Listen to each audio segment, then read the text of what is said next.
یہ تاریخ کا وہ دن تھا جس کا انتظار آسمان بھی کر رہا تھا، وہ شہر جہاں اللہ کے نبی صلی اللہ علیہ وسلم نے آنکھ کھولی، وہی شہر جہاں سب سے زیادہ زخم کھائے مکہ، جہاں توحید کی صدا بلند ہوئی اور اسی صدا کو دبانے کے لیے ہر ظلم آزمایا گیا۔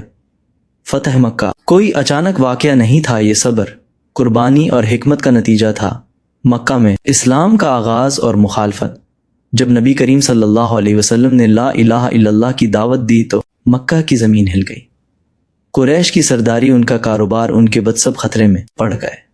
اسی لیے نبی صلی اللہ علیہ وسلم کو شاعر کہا گیا، کبھی جادوگر کبھی دیوانہ، لیکن جب بات نہ بنی تو ظلم شروع ہو گیا۔ حضرت بلال کو دوپہر کی تپتی ریت پر لٹا کر سینے پر بھاری پتھر رکھا گیا۔ حضرت سمیہ اسلام کی پہلی شہیدہ بنے۔ نبی صلی اللہ علیہ وسلم پر راستوں میں کانٹے بچھائے گئے۔ ایک دن آپ صلی اللہ علیہ وسلم سجدے میں تھے، اونٹ کی اوجڑی لا کر پیٹھ پر رکھ دی گئی۔ یہ سب کچھ اسی مکہ میں ہوا جو بعد میں فتح ہونا تھا۔ جب مکہ والوں نے انکار کیا تو نبی صلی اللہ علیہ وسلم طائف گئے، لیکن وہاں پتھر مارے گئے، خون جوتیوں میں بھر گیا۔ فرشتے آئے، پہاڑوں کو ملا دینے کی اجازت مانگی، لیکن نبی صلی اللہ علیہ وسلم نے فرمایا نہیں، شاید ان کی نسلوں میں کوئی اللہ کو ماننے والا ہو۔ یہی اخلاق فتح مکہ کی بنیاد بنا۔ جب قریش نے قتل کا منصوبہ بنایا تو اللہ نے ہجرت کا حکم دیا۔ نبی صلی اللہ علیہ وسلم نے مکہ چھوڑا، لیکن مڑ کر فرمایا، اے مکہ تو مجھے سب سے زیادہ محبوب ہے، اگر تیری قوم مجھے نہ نکالتی تو میں کبھی نہ جاتا۔ یہ جملہ فتح مکہ کی نوید تھا۔ مدینہ میں اسلامی ریاست۔ مدینہ پہنچ کر مسجد نبوی صلی اللہ علیہ وسلم بنی اخوت قائم ہوئی، اسلامی ریاست وجود میں آئی، لیکن مکہ کی دشمنی ختم نہ ہوئی۔ بدر، احد، خندق سب اسی دشمنی کا نتیجہ تھے۔ صلح حدیبیہ بظاہر کمزوری 6 ہجری نبی صلی اللہ علیہ وسلم عمرہ کے لیے نکلے، قریش نے روک دیا۔ طویل مذاکرات کے بعد صلح حدیبیہ طے پائی۔ شرائط سخت تھیں، اسی سال عمرہ نہیں۔ جو مکہ سے مدینہ آئے واپس 10 سال جنگ بندی، صحابہ پریشان تھے، لیکن نبی صلی اللہ علیہ وسلم مطمئن تھے۔ اللہ کا فیصلہ قرآن نازل ہوا، انا فتحنا لک فتحا مبینا۔ یہ صلح اصل میں فتح مکہ کی کنجی تھی، کیونکہ لوگ آزادانہ اسلام سننے لگے، قبائل قریب آنے لگے، قریش کی طاقت ٹوٹنے لگی۔ صلح کی خلاف ورزی۔ قریش کے اتحادی بنو بکر نے مسلمانوں کے اتحادی بنو خزاع پر حملہ کیا۔ یہ حملہ رات کے اندھیرے میں ہوا، قریش نے خفیہ مدد کی، یوں صلح ٹوٹ گئی۔ بنو خزاع کی فریاد۔ بنو خزاع کے لوگ مدینہ آئے اور نبی صلی اللہ علیہ وسلم سے مدد مانگی۔ نبی صلی اللہ علیہ وسلم نے فرمایا، تمہاری مدد کی جائے گی۔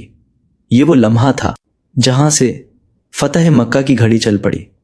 مدینہ کی فضاؤں میں ایک عجیب سی خاموشی تھی، نہ ڈھول، نہ اعلان، نہ جنگی نعرے، لیکن دلوں میں ایک بڑا فیصلہ پک رہا تھا۔ نبی کریم صلی اللہ علیہ وسلم نے مدینہ میں رہتے ہوئے فتح مکہ کی تیاری شروع کر دی تھی، مگر ایسی رازداری کے ساتھ کہ قریبی ترین صحابہ بھی پورا مقصد نہ جانتے تھے۔ یہ رازداری کیوں ضروری تھی؟ اس لیے کہ مکہ بغیر خون خرابے کے فتح ہو اور قریش کو سنبھلنے کا موقع نہ ملے۔ ایک صحابی کی آزمائش۔ انہی دنوں مدینہ میں ایک صحابی تھے، حضرت حاطب بن ابی بلتع۔ یہ کوئی عام صحابی نہیں تھے، یہ بدر میں شامل رسول صلی اللہ علیہ وسلم کے وفادار، کئی غزوات میں شریک، لیکن ہر انسان کی طرح ان کا بھی ایک کمزور پہلو تھا۔ حضرت حاطب مہاجر تھے، ان کا کوئی قبیلہ مکہ میں طاقتور نہ تھا، ان کے بیوی بچے ابھی مکہ میں تھے۔ دل میں چھپا خوف حضرت حاطب کے دل میں ایک اندیشہ بیٹھ گیا، اگر مسلمان مکہ پر چڑھائی کریں اور قریش کو خبر نہ ہو تو وہ غصے میں میرے گھر والوں کو نقصان نہ پہنچا دیں۔ یہ اندیشہ نہ اسلام سے غداری تھا، نہ نبی صلی اللہ علیہ وسلم سے بے وفائی، یہ ایک باپ کا خوف تھا، ایک شوہر کی بے چینی تھی۔ لیکن یہی خوف انہیں ایک خطرناک قدم کی طرف لے گیا۔ خفیہ خط کی تیاری۔ حضرت حاطب نے قریش کے نام ایک خفیہ خط لکھا۔ خط میں لکھا، محمد صلی اللہ علیہ وسلم تمہاری طرف ایک بڑے لشکر کے ساتھ آ رہے ہیں، ہوشیار رہو۔ لیکن یہ خط کسی عام آدمی کے ذریعے نہیں بھیجا گیا۔ ایک عورت کو منتخب کیا گیا جو مکہ جا رہی تھی۔ عورت اور راز کی جگہ اس عورت نے خط کو بالوں میں چھپا لیا یا کپڑوں کے اندر محفوظ کر لیا تاکہ کوئی پکڑ نہ سکے۔ مدینہ سے مکہ کا سفر شروع ہو گیا۔ اگر یہ خط مکہ پہنچ جاتا تو قریش تیار ہو جاتے، خون خرابہ ہوتا، فتح مکہ تاخیر کا شکار ہو جاتی، لیکن اللہ کو کچھ اور ہی منظور تھا۔ آسمان سے خبر، وحی کا نزول۔ نبی کریم صلی اللہ علیہ وسلم ایک دن مدینہ میں تشریف فرما تھے کہ اچانک وحی نازل ہوئی۔ اللہ تعالیٰ نے اپنے نبی صلی اللہ علیہ وسلم کو پورا واقعہ بتا دیا۔ خط لکھا جا چکا ہے، عورت فلاں راستے پر ہے، راز خطرے میں ہے۔ یہ تھا نبوت کا نور جو ہر پردہ چاک کر دیتا۔ فوری فیصلہ، نبی صلی اللہ علیہ وسلم نے وقت ضائع نہیں کیا، فوراً بلایا حضرت علی، حضرت زبیر بن عوام، حضرت مقداد، اور فرمایا ایک عورت مکہ کی طرف جا رہی ہے، اس کے پاس قریش کے نام ایک خط ہے، اسے جا کر واپس لے آؤ، وہ خط ضرور اس کے پاس ہے۔ یہ حکم سن کر تینوں صحابہ فوراً گھوڑوں پر سوار ہو گئے۔ تیز رفتار تعاقب یہ صحابہ مدینہ سے نکلے اور تیز رفتاری سے اس راستے پر پہنچے جہاں عورت گزر رہی تھی۔ آخرکار ایک مقام پر اس عورت کو روک لیا گیا۔ حضرت علی نے فرمایا وہ خط نکالو جو تمہارے پاس ہے۔ عورت نے کہا میرے پاس کوئی خط نہیں۔ صحابہ نے تلاش کی لیکن ظاہراً کچھ نہ ملا۔ فیصلہ کن لمحہ یہاں حضرت علی کا ایمان بولا۔ آپ نے فرمایا اللہ کی قسم، رسول صلی اللہ علیہ وسلم نے ہمیں غلط نہیں بتایا، یا تو خط نکالو یا ہم خود تلاش کریں گے۔ یہ سن کر عورت گھبرا گئی۔ آخرکار اس نے اپنے بال کھولے اور خط نکال کر دے دیا۔ خط رسول صلی اللہ علیہ وسلم کے سامنے خط فوراً نبی کریم صلی اللہ علیہ وسلم کے پاس لایا گیا۔ نبی صلی اللہ علیہ وسلم نے خط پڑھا۔ اب معاملہ انتہائی حساس ہو چکا تھا۔ ایک صحابی اہل بدر اور دوسری طرف ریاست کا راز، حضرت عمر، کرد عمل حضرت عمر فاروق، یہ سب دیکھ کر غصے میں آ گئے۔ عرض کیا یا رسول اللہ صلی اللہ علیہ وسلم، مجھے اجازت دیجئے میں اس منافق کی گردن اڑا دوں۔ یہ جملہ ان کے غیرت ایمانی کا اظہار تھا۔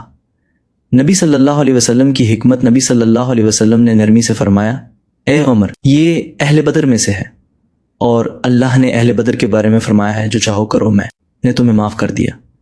پھر نبی صلی اللہ علیہ وسلم نے حضرت حاطب کو بلایا اور پوچھا اے حاطب، تم نے یہ کیوں کیا؟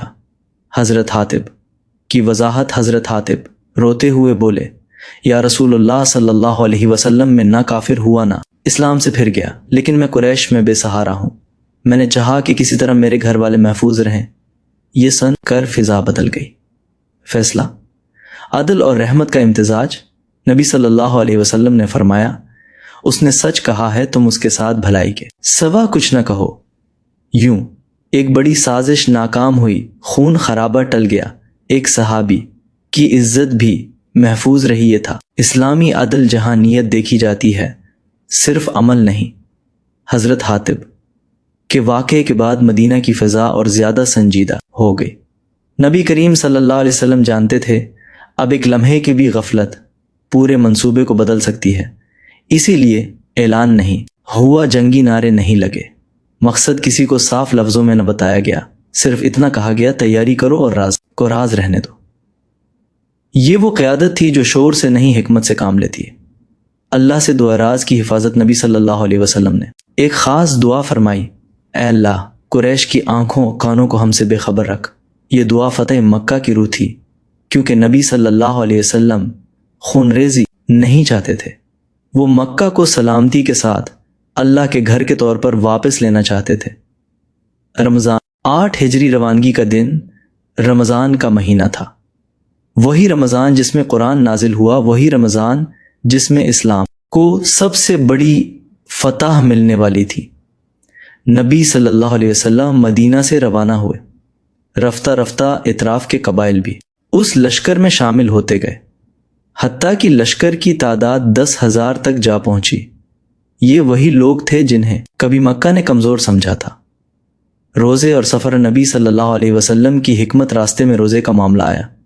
نبی صلی اللہ علیہ وسلم نے صحابہ کو آسانی دی، کچھ نے روزہ رکھا، کچھ نے چھوڑ دیا۔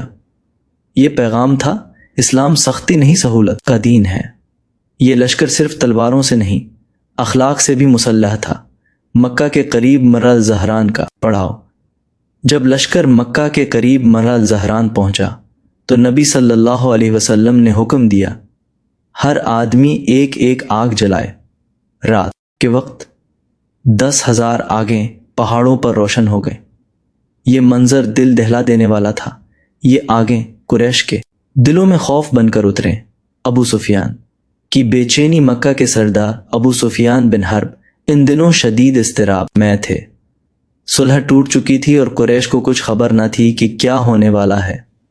اسی بے چینی میں وہ خود مکہ سے نکلے تاکہ خبر لیں۔ حضرت عباس سے ملاقات۔ اسی دوران نبی صلی اللہ علیہ وسلم کے چچا حضرت عباس ابو سفیان سے ملے۔ حضرت عباس جانتے تھے اگر ابو سفیان امن کے ساتھ نبی صلی اللہ علیہ وسلم کے پاس نہ گئے تو مکہ خطرے میں پڑ جائے گا۔ وہ ابو سفیان کو اپنے ساتھ نبی صلی اللہ علیہ وسلم کے خیمے کی طرف لے آئے۔ جلتی آگے، خوف کی انتہا۔ جب ابو سفیان نے چاروں طرف جلتی آگے دیکھیں تو حیران رہ گئے۔ بولے، اے عباس، آج محمد صلی اللہ علیہ وسلم کی طاقت بہت بڑھ گئی ہے۔ حضرت عباس نے کہا، یہ بادشاہت نہیں، یہ نبوت ہے۔ یہ جملہ ابو سفیان کے دل پر لگ گیا۔ نبی صلی اللہ علیہ وسلم کے سامنے حاضری۔ حضرت عباس ابو سفیان کو نبی صلی اللہ علیہ وسلم کے پاس لے گئے۔ نبی صلی اللہ علیہ وسلم نے فرمایا، اے ابو سفیان، کیا ابھی وقت نہیں آیا کہ تم گواہی دو کہ اللہ کے سوا کوئی معبود نہیں؟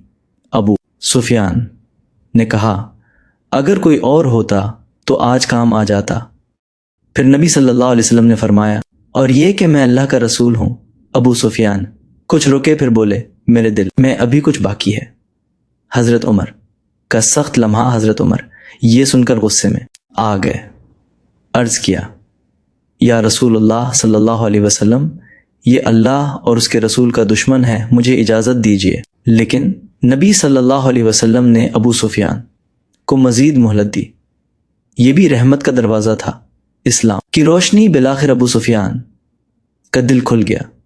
انہوں نے کلمہ پڑھا، اشہد ان لا الہ الا اللہ و اشہد ان محمدن رسول اللہ۔ وہ لمحہ تاریخ بدلنے والا تھا۔ مکہ کا سب سے بڑا سردار اسلام کے سامنے سر جھکا چکا تھا۔ ابو سفیان کو عزت دینا۔ نبی صلی اللہ علیہ وسلم نے ابو سفیان کی عزت رکھی اور اعلان فرمایا، ایک جو ابو سفیان کے گھر میں داخل ہو وہ محفوظ ہے۔ یہ اعلان نفسیاتی حکمت تھا۔ قریش جان گئے، مقابلہ نہیں، اطاعت ہی راستہ ہے۔ مکہ میں خوف کی لہر۔ ابو سفیان واپس مکہ پہنچے اور چیخ کر کہا، اے قریش، محمد صلی اللہ علیہ وسلم تم پر ایسے لشکر کے ساتھ آ رہے ہیں جس کا مقابلہ ممکن نہیں۔ مکہ کی گلیوں میں خوف پھیل گیا۔ لوگ اپنے گھروں میں دبکنے لگے۔ نبی صلی اللہ علیہ وسلم کا آخری حکم۔ نبی صلی اللہ علیہ وسلم نے لشکر کو ہدایت دی، لڑائی نہ کرنا، صرف مزاحمت پر جواب، عام لوگوں کو نقصان نہ پہنچانا۔ یہ جنگ نہیں، یہ اصلاح تھی۔ یہ بدلہ نہیں، یہ رحمت تھی۔ وہ صبح جس کا انتظار تھا، رمضان 8 ہجری مکہ کی صبح عام دنوں جیسی نہیں تھی۔ فضا میں ایک انجانا سا خوف اور ایک خاموشی تھی جو چیخ چیخ کر کہہ رہی تھی، آج کچھ بدلنے والا ہے۔ وہی مکہ جس نے رسول صلی اللہ علیہ وسلم کو نکالا تھا، آج اسی رسول صلی اللہ علیہ وسلم کی آمد کا منتظر تھا۔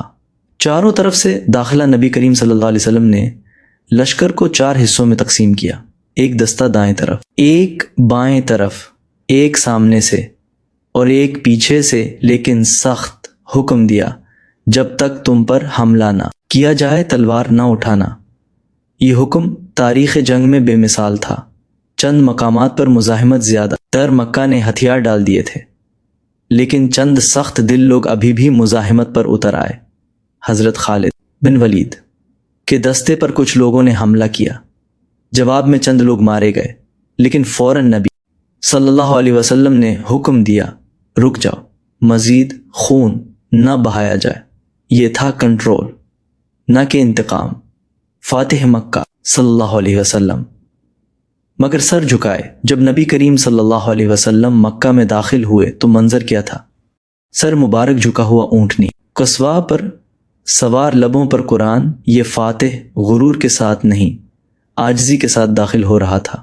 آپ صلی اللہ علیہ وسلم اتنے جھکے ہوئے تھے کہ پیشانی اونٹنی کی گردن سے لگ رہی تھی۔ زبان پر قرآن، نبی صلی اللہ علیہ وسلم کی زبان پر یہ آیت تھی، انا فتحنا لک فتحا مبینا۔ یہ فتح تلوار کی نہیں، سچائی کی فتح تھی۔ مکہ والوں کی کیفیت، مکہ کے لوگ گھروں میں دبکے ہوئے تھے، کچھ رو رہے تھے، کچھ کانپ رہے تھے، کچھ سوچ رہے تھے آج ہمارے ظلموں کا بدلہ لیا جائے گا۔ ان کے ذہن میں طائف کے پتھر، گلے میں ڈالی چادر، قتل کی سازشیں، سب گھوم رہا تھا۔ مسجد الحرام میں داخلہ، نبی صلی اللہ علیہ وسلم سیدھے مسجد الحرام پہنچے۔ سب سے پہلے حجر اسود کو بوسہ دیا، پھر طواف شروع کیا۔ یہ وہی کعبہ تھا جہاں کبھی آپ صلی اللہ علیہ وسلم کو نماز پڑھنے سے روکا گیا تھا۔ بتوں کا خاتمہ، کعبہ کے اندر اور باہر 360 بت رکھے تھے۔ نبی صلی اللہ علیہ وسلم کے ہاتھ میں ایک لکڑی تھی۔ آپ صلی اللہ علیہ وسلم بتوں کو گراتے جاتے اور فرماتے جاتے، جاء الحق وزهق الباطل ان الباطل کان زہوقا۔ ہر بت کے گرنے کے ساتھ باطل کا ایک باب بند ہوتا گیا۔ بلال کی اذان، تاریخ کا پلٹ جانا۔ نبی صلی اللہ علیہ وسلم نے حضرت بلال کو حکم دیا، کعبہ پر چڑھ کر اذان دو۔ وہی بلال جنہیں کبھی غلام سمجھ کر ریت پر گھسیٹا گیا تھا، آج کعبہ کی چھت پر کھڑے ہو اللہ کی کبریائی بیان کر رہے تھے۔ یہ منظر قریش کے لیے سب سے بڑا پیغام تھا۔ قریش کا اجتماع، نبی صلی اللہ علیہ وسلم نے قریش کو مسجد الحرام میں جمع کیا۔ وہ سب سر جھکائے کھڑے تھے، کوئی نظریں نہیں ملا رہا تھا۔ خاموشی دلوں پر بوجھ بن چکی تھی۔ تاریخ کا سوال، نبی کریم صلی اللہ علیہ وسلم نے فرمایا، اے قریش، تم کیا سمجھتے ہو میں آج تمہارے ساتھ کیا سلوک کرنے والا ہوں؟ یہ سوال تلوار سے زیادہ تیز تھا۔ قریش بولے، آپ شریف بھائی کے بیٹے ہیں۔ وہ جملہ جس نے دل جیت لے۔ نبی صلی اللہ علیہ وسلم نے فرمایا، لا تثریب علیکم اليوم اذهب فانتم الطلقاء۔ آج تم پر کوئی گرفت نہیں، جاؤ تم سب آزاد ہو۔ یہ اعلان دشمنوں کے لیے ایمان، مظلوموں کے لیے انصاف اور دنیا کے لیے مثال تھا۔ دشمن بھی معاف، جنہوں نے قتل کی سازشیں کی، گالیاں دیں، پتھر مارے، سب معاف۔ یہ وہ لمحہ تھا جہاں دشمن محبت کے سامنے ہار گئے۔ فتح یا انقلاب، یہ فتح شہروں کی نہیں تھی، دلوں کی تھی۔ یہ انقلاب طاقت سے نہیں، اخلاق سے آیا تھا۔ فتح مکہ کے فوراً بعد نبی کریم صلی اللہ علیہ وسلم نے جذبات کے بجائے نظم و ضبط کو ترجیح دی۔ یہ اعلان کیا گیا، کسی کے گھر میں لوٹ مار نہیں، کسی عورت، بچے یا کمزور کو نقصان نہیں، زخمیوں کو امان عبادت گاہوں کی حرمت برقرار۔ یہ وہ اصول تھے جنہوں نے فتح کو فتنہ بننے سے بچا لیا۔ چند مخصوص افراد قانون کی بالادستی، نبی صلی اللہ علیہ وسلم نے چند ایسے افراد کے نام بتائے جنہوں نے انتہائی سنگین جرائم کیے تھے، قتل، بغاوت، بدترین گستاخی۔ ان کے بارے میں ابتدائی حکم سخت تھا، لیکن ساتھ ہی توبہ کا دروازہ بند نہیں کیا گیا۔ یہ پیغام تھا اسلام میں، سزا جرم پر ہے مگر توبہ پر معافی ہے۔ حضرت وحشی، قاتل سے مسلمان تک، حضرت حمزہ، نبی صلی اللہ علیہ وسلم کے محبوب چچا تھے۔ احد میں انہیں شہید کرنے والا وحشی تھا۔ فتح مکہ کے بعد وحشی خوف کے عالم میں نبی صلی اللہ علیہ وسلم کے پاس آئے۔ انہوں نے اسلام قبول کیا اور اپنا جرم بیان کیا۔ نبی صلی اللہ علیہ وسلم کی آنکھوں میں غم آ گیا، لیکن فرمایا، میں نے تمہیں معاف کیا، مگر کوشش کرو کہ میرے سامنے کم آیا کرو۔ یہ تھا انسانی درد اور دینی عدل کا امتزاج۔ ہندا، نفرت سے ندامت تک، حضرت حمزہ کے جسم کے ساتھ بے حرمتی کرنے والی ہندا بھی نبی صلی اللہ علیہ وسلم کے سامنے آئے، چہرہ چھپائے، کانپتی آواز میں اسلام قبول کیا۔ نبی صلی اللہ علیہ وسلم نے ان کے ماضی کو نہیں کھولا، بس فرمایا، اسلام پچھلے سب گناہ مٹا دیتا ہے۔ یہ وہ لمحہ تھا جہاں نفرت شرمندگی میں بدل گئی۔ عام لوگوں کا اسلام۔ فتح مکہ کے بعد وہ لوگ بھی مسلمان ہوئے جو برسوں سے دل میں حق چھپائے بیٹھے تھے۔ کوئی قریش کا سردار، کوئی غلام، کوئی عورت، کوئی نوجوان اسلام طبقوں سے آزاد ہو گیا۔ مکہ مرکز توحید، نبی صلی اللہ علیہ وسلم نے مکہ کو شرک سے پاک کر دیا۔ اعلان فرمایا، آج کے بعد کعبہ میں کوئی بت نہیں ہوگا، کوئی برہنہ طواف نہیں، کوئی قبائلی فخر نہیں، یہ گھر صرف اللہ کا ہے۔ قیام مکہ۔ مگر دل مدینہ میں فتح کے بعد صحابہ کو فکر تھی، کیا نبی صلی اللہ علیہ وسلم اب مکہ میں رہیں گے؟ نبی صلی اللہ علیہ وسلم نے فرمایا، میرا جینا مرنا تمہارے ساتھ ہے۔ یہ سن کر مدینہ والوں کے دل مطمئن ہو گئے۔ عرب میں اسلام کا سیلاب فتح مکہ کے بعد قبائل جوک در جوک اسلام لانے لگے، وفود مدینہ آنے لگے، دشمنی ختم ہونے لگی۔ یہی وجہ ہے کہ اس کے بعد کا سال عام الوفود کہلایا۔ فتح مکہ کے اخلاقی اسباق یہ واقعہ ہمیں سکھاتا ہے، ایک طاقت میں معافی، طاقت ملنے پر بدلہ نہیں، عدل اختیار کرو۔ دو، رازداری اور حکمت، ہر سچ ہر وقت نہیں بتایا جاتا۔ تین، انسان خطا کر سکتا ہے، حضرت حاتب کا واقعہ ہمیں انسانیت سکھاتا ہے۔ چار، اسلام دل جیتتا ہے، تلواریں نہیں، اخلاق فتح کرتے ہیں۔ آج کی دنیا کے لیے پیغام، اگر آج حکمران فتح مکہ کا اصول اپنائیں، طاقتور کمزور کو معاف کرے، دشمن انسان سمجھا جائے تو جنگیں ختم ہو جائیں، نفرتیں مٹ جائیں، امن قائم ہو جائے۔ اختتامی کلمات۔ Powerful ending for YouTube. فتح مکہ ایک شہر کی فتح نہیں تھی، یہ انسانیت کی فتح تھی۔ یہ ہمیں بتاتی ہے جو معاف کرنا سیکھ لے وہی اصل فاتح ہے۔ اگر آپ کو یہ واقعہ دل کو لگا تو اسے دوسروں تک پہنچائیں، شاید کسی ایک دل میں بھی یہ پیغام اتر گیا تو یہ محنت کامیاب ہو گئی۔